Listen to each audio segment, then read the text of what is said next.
நார்மலாக ப்ரெக்னென்சியில் வந்து through out pregnancy வந்து உடல் எடை வந்து 10 to 12 கிலோ அதிகரிக்கலாம். ஃபஸ்ட்டு 3 months வந்து உடல் எடை வந்து ரொம்பவும் அதிகரிக்காது.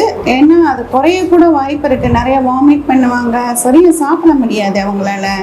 ஸோ அந்த உடல் எடை வந்து ஃபஸ்ட்டு 3 months வந்து ரொம்பவும் அதிகரிக்காது. 3 months கழிச்சு நான் வாமிட்டிங் எல்லாம் நின்ற அப்புறம் சீரான வேகத்தில், அதாவது மாதத்துக்கு 2 கிலோ அதிகரிச்சா போதும். ஸோ த்ரூஅவுட் ப்ரெக்னென்சி ஒரு 12 கிலோ வரைக்கும் அதிகரிக்கலாம். ரொம்ப அதிகமான உடல் எடை அதிகரிக்குது அப்படின்னா சில காரணங்கள் இருக்கலாம். இப்போ 5ஆம் மாதத்தில் உடல் எடை இருந்திருக்கும், 6ஆம் மாதம் செக்கப்பில் பார்த்தா 4 கிலோ அதிகரிச்சிருக்கும். அதுவும் வந்து தவறானது தான். அப்போ நம்ம வேற காரணத்தை திங்க் பண்ணணும்.